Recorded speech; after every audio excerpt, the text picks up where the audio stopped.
What's up? My name is Jake. So, we've been watching George Carlin, Richard Pryor, and Rodney Dangerfield in the 60s, but the 60s is over. It's no longer the 60s. It is officially 1972. We got George Carlin on the Dick Cavett show. He's doing a bit from his stand-up routine on his AM/FM album. I'm going to go ahead and hop right into it, and I hope that you're having a great day. If you don't hit like, I'm going to hit you. If you don't smash the subscribe, I'm going to smash you. And leave me a comment, and I'll talk to you back. There aren't many people around who can really make life seem funny at all times, but George Carlin seems to. Here's a new album, I'm glad to say. George Carlin, FM and AM. But rather than play this for you, I thought it would be better to bring him out here on the stage and let him do that himself. Here is the very funny Mr. George Carlin. That is an incredibly tight shirt. That is a very tight shirt. Very tight shirt.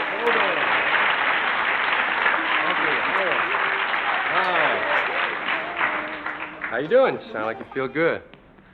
I'm in a new place here. I have to take a moment. I've never stood here before.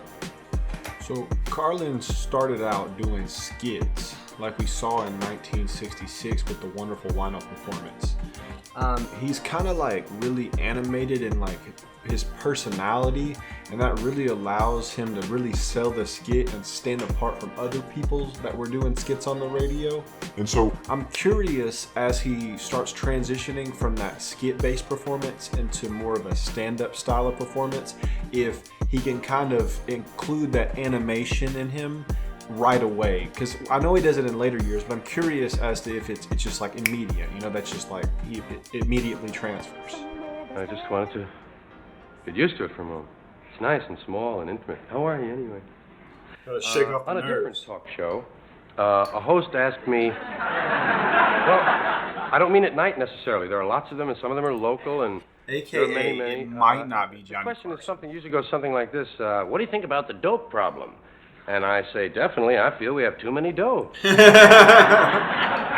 it's true if you count everybody. Very good at language. If you count everyone, it's kind of true, because we're all sort of dopey. I mean, being a human is really no big thing. We're just, kind of dopey, walking around. How are you, Phil? There's really nothing. Got all sunburn on one side last weekend, There's nothing really big. And that's why there's this drug problem. That they call it this drug problem, because we're just folks, and all these drugs are available. Facts. And they train us how to use them, even when you stop and think about it. I mean, don't you remember that phrase, what's the matter, something wrong? Why don't you take something for it? Hey, give him something for that. Must be something you can take for that. Sure. Go see the doctor. He'll give you something for it. Sure. You ought to be taking something for that. You get used to that. They even make it easier to get started with a little orange flavoring in those little tablets for you when you're young. Little orange. Like your head. Too orange in the mouth. Cherry flavored. There'll be other colors later on. And that's the other thing is you don't have to go to the drug company together. You go to the local connection, the drug store. Where'd you hear about the drug problem? Well, a couple of people in the drugstore were talking about it.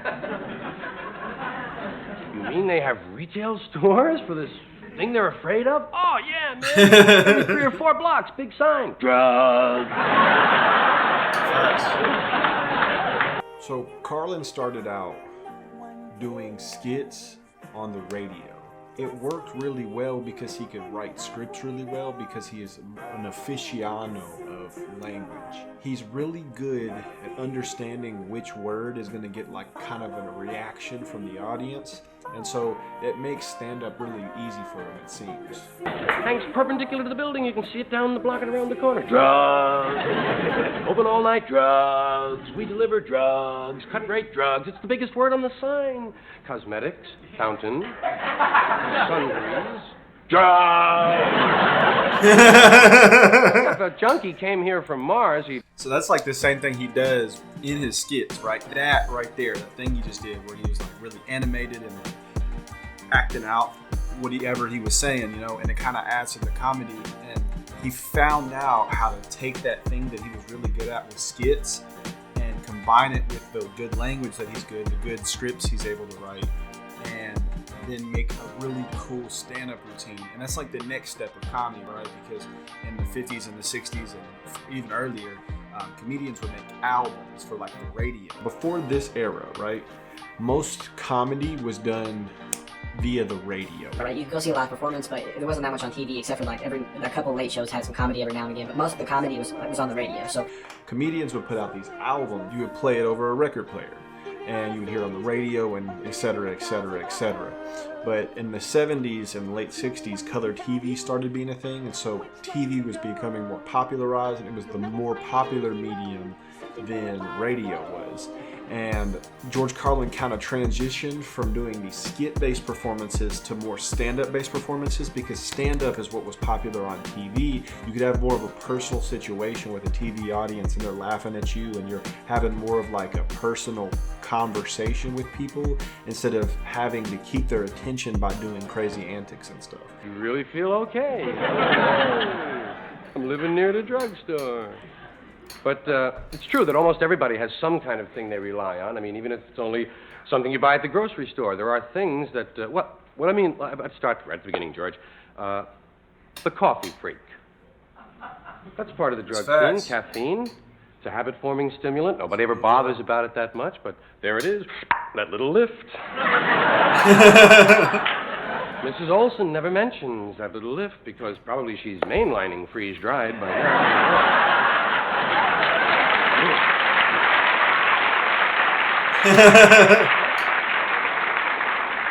They say she'll snort a little at the store if the line's not moving fast enough. Look for those brown stains on her nose. You know.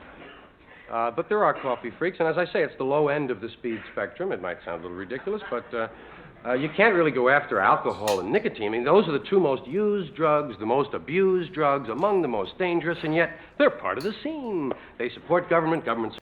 I think it's really interesting that this was put out in 1972, and we watched him in 1966, 6 years ago, right? 6 years before this, he was on the other end of the spectrum. He was talking about teenagers with their DJs and their radio shows, and they're this and they're that, and they're hooping, they're hollering, you know. And he was kind of like going at them. He was like talking to like older people and like kind of had like a square kind of vibe about him. And now he is a drug advocate and he's going against the government. It's kind of crazy how things change in like 6 years. He realized that teenage audience is really the audience he should be tapping into instead of the old people that he was talking to before.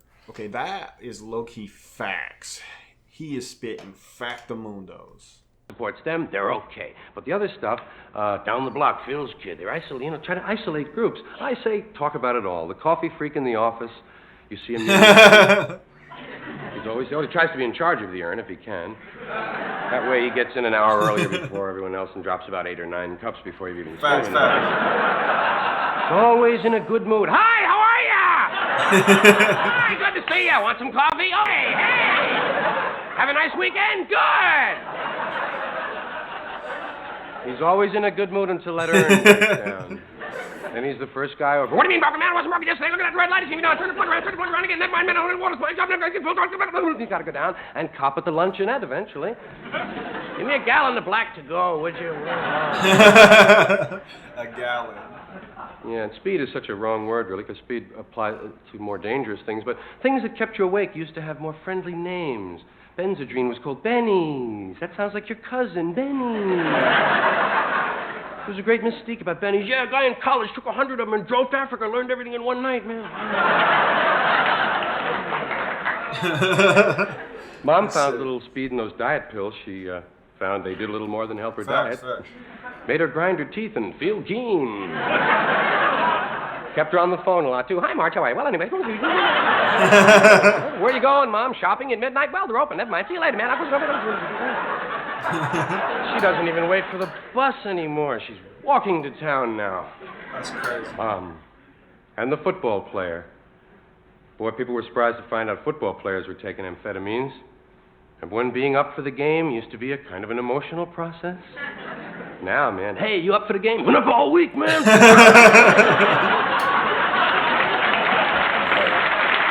nuts, bro. He is nuts. You see that? You see this right here? All right, so I'm gonna give you the tea.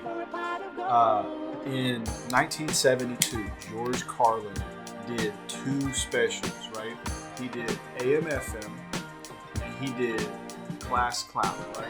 We're gonna get to Class Clown tomorrow, but on AM/FM there was a bit that he's about to get to, right? This bit right here, where he's talking about drugs, and he talks about birth control.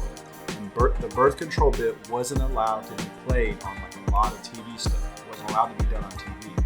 And he had a very fundamental problem with that. And yeah, I'm gonna let it play, but right here you can see Dick Cavett like telling him to cut the bit. Like, you can't do any more of this bit. It's over. You know, like you can't do the next part.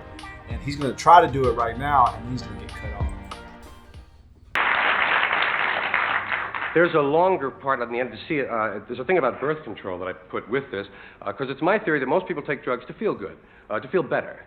You don't feel good? Take some. Feel better. A little cup of coffee, cigarette, glass of wine, whatever you're into, it's to feel better. But birth control pills are not taken to feel good. They're taken not to feel bad, ladies. I don't have time to develop that fully, so maybe I can say it from there, if that's okay. And thank you very much. See you at the panel. See, he kind of got cut off. It was like, come sit down. Like, you can't do that.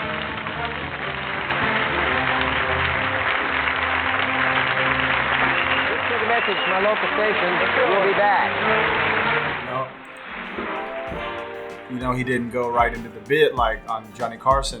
He's not cutting the commercial as soon as the artist comes sit down. You know, they shoot the shit a little bit. That's usually what happens, but I'm sure you cut the commercial, you tell them like you can't do the rest of that bit. I know that you want to, but you can't on TV. That leads us into tomorrow's video, which is going to be 7 words you can't say on TV.